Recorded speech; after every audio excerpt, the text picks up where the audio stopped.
that was fine. That is kind of an issue that I was not expecting this. I am very surprised too. And I love it. I'm very intrigued. It's just not my absolute favorite. That's like future Nat's problem. She gets to deal with that.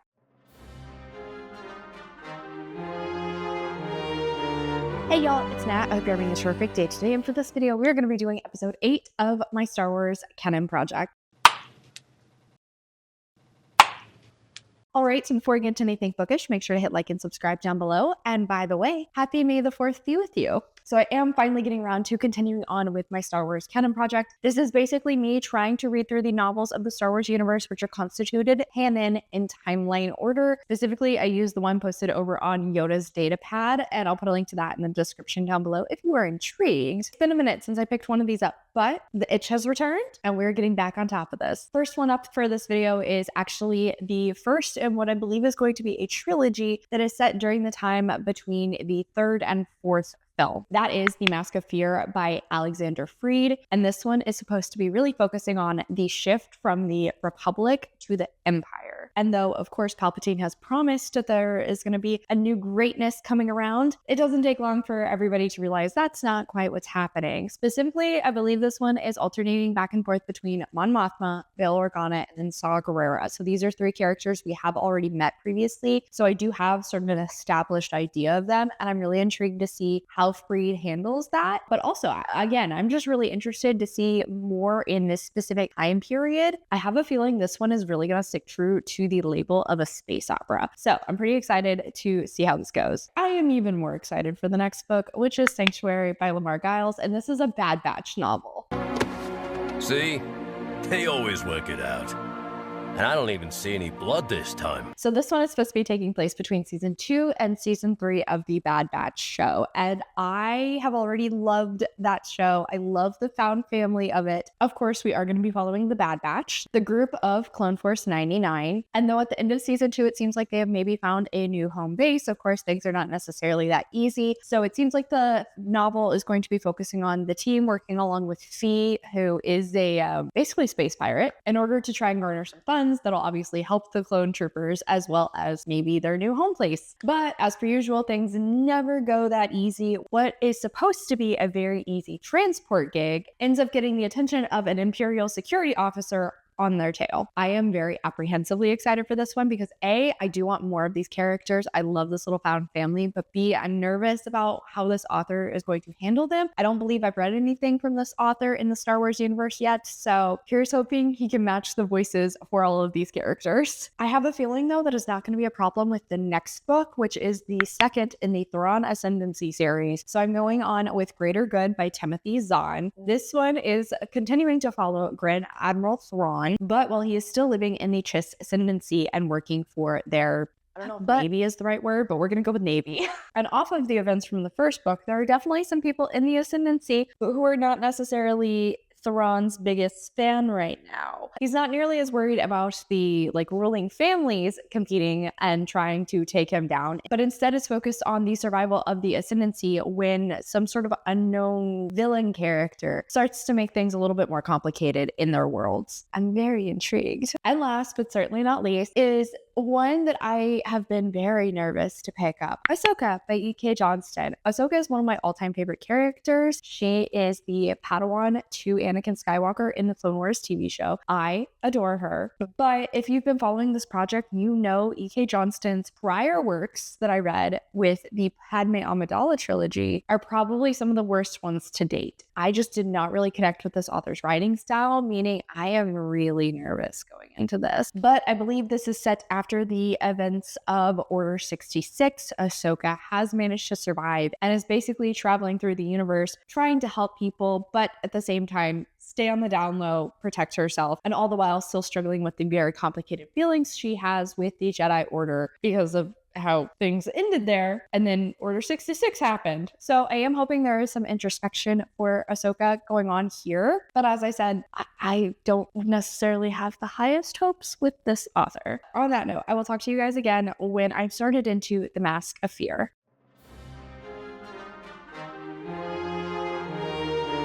Hey guys, so I've hit the halfway point into Mask of Fear. Actually, I've surpassed it by this point. And honestly, this does move slower. I was finally in the mood to pick up another Star Wars book, and I was so excited. So I grabbed the next one on my chronological list. And of course, it happened to be a very, very politics-focused one. I am enjoying it still. It just wasn't exactly the blaster battle fight for freedom I was in the mood for at the time. But it's not really surprising this is super politics focused, given the fact that two of our main characters are senators. And then one of our other main characters is a mercenary who ends up working with the guerrilla warfare group that is led by Saw Gerrera. Also have a woman who has been a spy that worked for the Republic for a very long time. And so it's really been interesting to see the shift of things as we're transitioning from the Republic to the Empire, especially with Mon Mothma and Bail Organa. And I really do like that we've gotten some exploration of the character work for both of them in seeing what happened whenever this takeover went down, the traumatic experiences they had, and then how those experiences are now influencing what they're doing next, the actions they're taking in their political careers, and like how they're moving forward. I'm really liking all of that, but also, especially with Bail's perspective, obviously the role of being a father now, having this other half of his life that he is also responsible for, and seeing how that is impacting him. Really enjoying all of those elements. Then the spy games aspect, and you're not quite 100% sure what is the spy trying to do. Around the halfway point, we do have a transition into some more adventurous, action-oriented things, and I did get sucked in a lot more than I won't lie. The politics part is interesting. It's just not my absolute favorite. But one angle that I am really enjoying is the exploration of Saw Gerrera's character, how this drastic change from the Republic to the Empire really upset his plans and now has sort of put him in this free fall of like, what are they still fighting for? What is he doing to maintain his power with his people? And really seeing how much like a politician he is and how manipulative he can be, and really liking all of that. It took a little bit for me to get more invested, but now I'm at the point where it's like, okay, I don't want to stop listening. This is really good. And that is how I have surpassed the halfway point now. I will say Freed is doing a pretty solid job. I mean, I do think he has presented the politics very well. He has presented these characters in a great way where I can see the characters that they will become that I've seen in other pieces of media. I also feel like he is adding convincing layers to them. Yeah. And then, like I said, whenever the action elements do start to pick up a little bit more, he is getting my heart going, getting me pulled in. So this is going pretty strong. Hey y'all, so I have officially finished out The Mask of Fear. I did not expect to binge through the last half of this book so quickly. I will say the pacing of this is a little wonky because it starts slow, it speeds up in the middle, and then it drops down slow again at the end. The beginning and end both very much focus on the politics and the character development that is done. I do think Free did a really excellent job with both of those elements. And then even when we did have some adventure, some action parts, Freed also did a really great job with those, pulled me into the story so well, brought me to the edge of my seat. Numerous times I was concerned about certain characters, but one problem, and it's kind of due to the fact of just this series overall and when it takes place, is it's kind of difficult for me to get invested into some of this political scheming that the characters are doing, the alliances they're creating to move certain bills forward or try to limit power from Palpatine and things around that. It's just hard for me to be concerned about the outcome given the fact that I know what's going to happen in the end. I know where this falls in the timeline and what to expect from the big plot. But I felt like Free did a really, really excellent job here of showcasing the issues that come about on both sides in a war and the trauma that will affect people on both sides. Especially with Bail and Saw, it was really interesting to see how, because of the situations that have taken place in universe here, there really aren't any winners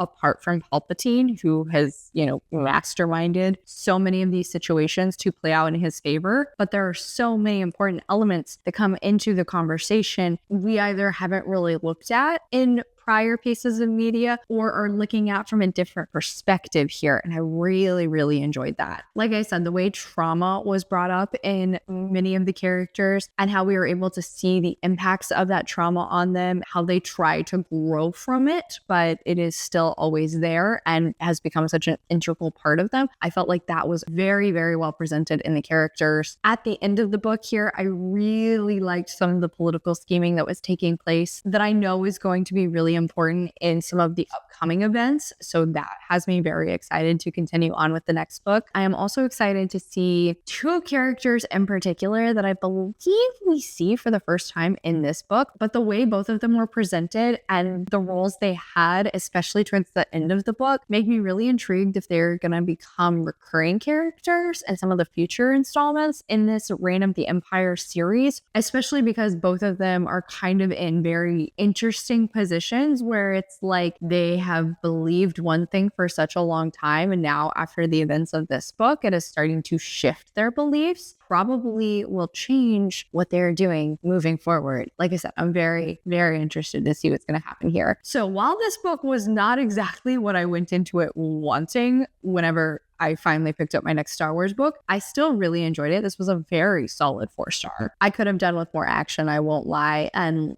as I said, I think the pacing was a little bit wonky. Still a really solid novel, and I'm very intrigued on what's going to happen next in the series.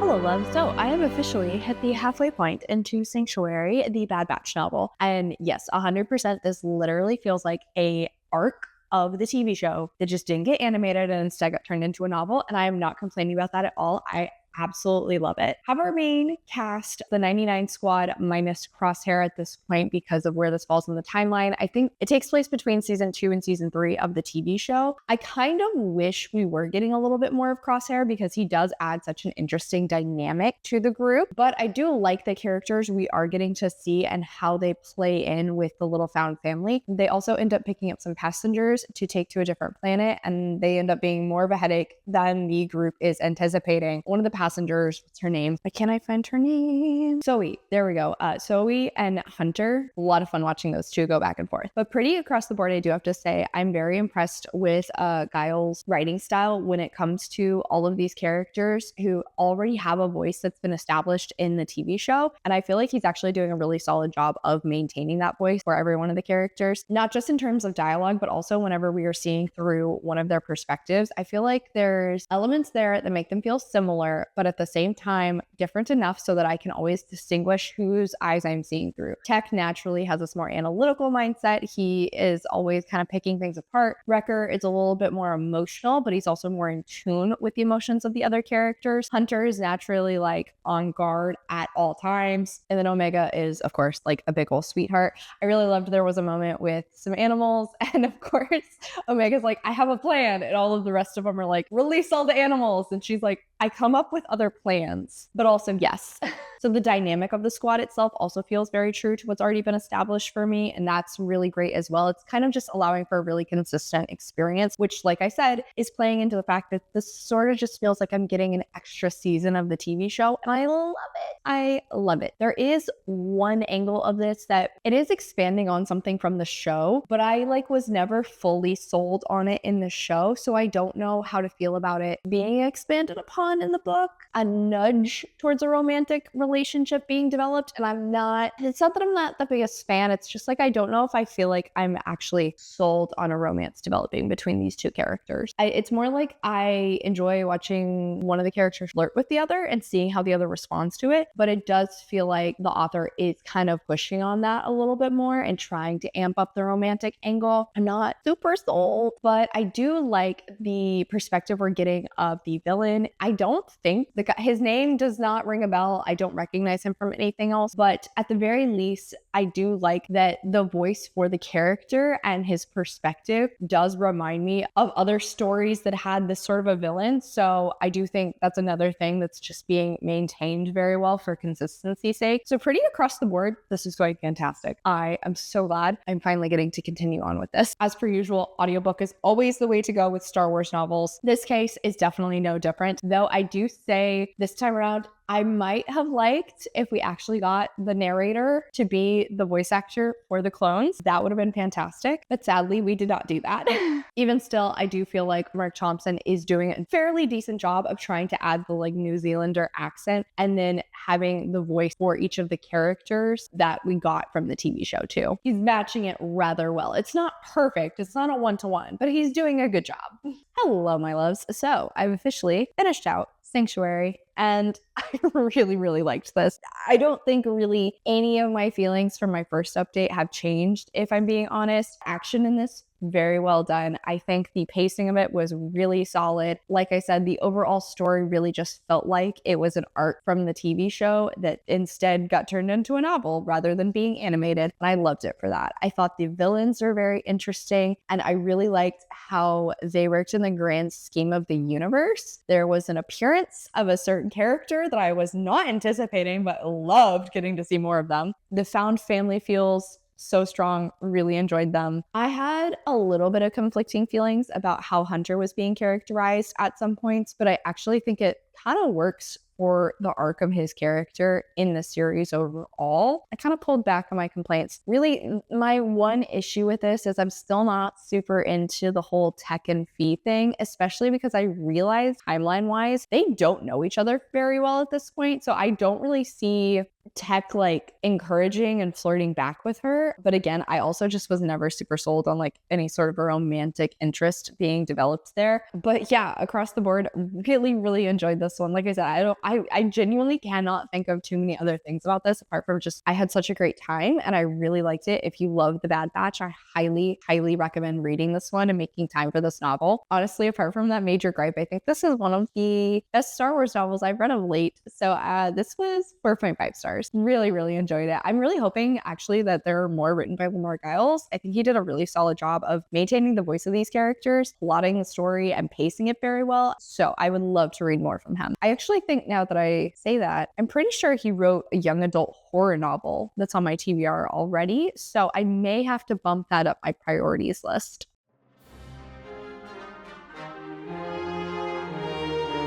Hey y'all, so I have hit the halfway point into Greater Good, which is the second Thrawn Ascendancy book, but I did not see this coming, but I think actually I'm going to be DNFing this. Yeah, listen, I was not expecting this. I am very surprised too, but honestly, I am like desperately trying not to fall into a reading slump right now, and this is just not going super great for me. This is not helping with that, because though the first book was definitely very slow moving and it did have a lot of politics involved, plus we did not actually ever see from Thrawn's perspective himself, I still felt like a lot of the book centered around Thrawn. Like there was still so much of the book was not able to happen if Thrawn was not a character there. However, here we have, I would say, like two main plot points going on. Like, yes, Thrawn is involved in one of them, and certain events have happened because of him, but by and large, his role is pretty inconsequential there as well. In reality, that plot line, which is basically Thrawn's ship ends up taking on these, they keep calling them aliens, which I find very funny, but this other species of people and are trying to help them. But the person that is kind of being utilized as their liaison for the Chiss is actually 𝗖cie, I believe is her name, and she is the caretaker for the Skywalker on Thrawn's ship. So the Skywalkers allow the Chiss ships to travel through hyperspace a lot faster. Can only do it for like a limited amount of time. But she does develop a bit of a relationship with Thrawn. Actually, I don't even know if I could really say she develops a relationship with Thrawn. She like looks up to Thrawn. So she has a lot of faith in him. So when this alien group and Thrawn both basically elect her to be the liaison, she's like, okay, I don't know what I'm doing, but sure, of course I will do this. So really, she matters a lot more in that plot line than Thrawn does. And then the other plot line completely disregards Thrawn. I think I see where that other plot line is going, but it is so slow moving. It is taking quite a while to get there, and I just don't care. I don't care. I really don't. I'm just so shocked that Thrawn, you know, the guy whose name is like just as big as Star Wars on the book, does not matter in this book. It's weird. It's weird to me. I want to learn about Thrawn. I assume, obviously, the events that are taking place in the second book are probably laying out things for the third book, which will give us like some big answers to Thrawn, or at the very least, I really hope so. I guess I shouldn't say I'm DNFing this. I'm more like not right nowing it. I will eventually come back to this. I will eventually finish it. But for the time being, when, as I said, I'm not in a great mental headspace, I'm really struggling not to fall into a reading slump, this is just like not helping in any way, shape, or form. I'm already predicting this will probably be like roughly a 3-star read, unless like something really phenomenal happens in the latter half of this book. I don't see this like really redeeming itself. I'll read it for completion's sake and so that I can continue on with the series, but for right now, that's not happening. That's like future Nat's problem. She gets to deal with that. I was like, all right, I'll just jump on to the next book. That one is Ahsoka by E.K. Johnston. So if you've been following this canon project, you know that I have not been a big fan of E.K. Johnston's work, and they were some of my worst books in 2025. I did not really like this author's writing style, and so I was really bummed when I learned that this author also wrote the Ahsoka novel, because Ahsoka is one of my favorite characters. I love Ahsoka, and I did know going in that for this audiobook, the narrator is actually the voice actress who plays Ahsoka in the Clone Wars TV show, which had me so excited. I am at the halfway point in this one, and I'm also not really loving it. Even though I'm also not super enjoying Ahsoka, at the very least, this is a really short novel. I am blasting through it. I will give it to Johnston that like it is very easily readable. I actually do not necessarily mean that in a positive way, because the writing comes across so juvenile. I understand that this is a young adult book, but it is literally holding my hand through every single thing. And even if I was 14 and reading this, I feel like I would be getting annoyed with it. All of the characters, excluding Ahsoka, feel and read very young, which, yes, it's a YA book. Technically speaking, they are on the younger side, but a lot of them also are living lives of people who are double their age, meaning I would expect that these characters would come across a little bit more mature. And that was definitely one of the problems I had with the Padme Amidala series as well. I do like the voice of Ahsoka. I do feel like it does match that I've already seen from the Clone Wars TV show, but that being said, she is the only character with any depth whatsoever. Everybody else is flat as cardboard and purely there to prop up her story. And her story overall is kind of boring. Again, I'm at the halfway point now. We finally got a little bit of action. She's living on this backwater planet. Unfortunately, the Empire has now arrived there, and she's trying to hide while at the same time help people. She is a Jedi, basically. And while, yeah, a Jedi living in hiding is not the most exciting, I think it could be done in an interesting way where you still would be able to learn a little bit more about the Jedi character and also see some of the struggles they would have having such a major change in their lifestyle, like going from being a Jedi who is constantly helping and saving people to somebody who has to hide who they are, hide what they do, and reject a large part of their identity. I think actually that, if it was being dived into, would be fascinating to really explore with Ahsoka. And we've had the tiniest bits of it here and there, but it is done in this very tell instead of show way that's just really frustrating and kind of reinforcing the young adult feel of the story. And then when it comes to like the plot where she is helping these people try to push against the Empire, the pacing is really wonky with it. And then the issues that are coming up are once again returning back to the fact that like all of the characters feel so juvenile, and it just like doesn't really make sense with what you've told me. On one hand, I'm really bummed, but on the other hand, I was thinking about it, fairly certain a lot of these events that are being talked about in Ahsoka's novel so far, pretty sure with like the events of the last season of Clone Wars and Tales of the Jedi, like they kind of contradict each other. And given the fact that I'm not really loving this, I am feeling as though I'm instead going to go with the TV show versions and take that to be canon, which does have me interested. Like, why is this book still constituted canon if some of the other TV shows contradict it? Hey y'all, so we've officially finished out Ahsoka. And okay, things did get more exciting in the latter half of this book, but at the same time, pacing was also very weird. It feels like the first part of this book is a little bit more focused on like one specific plot line. However, after the halfway point, it almost like splits off into 3 different directions. And yes, all of these directions are like dependent on one another, which is kind of why they work together as a plot. But for how short this book is and how it is written, not a single one of those elements really gets explored and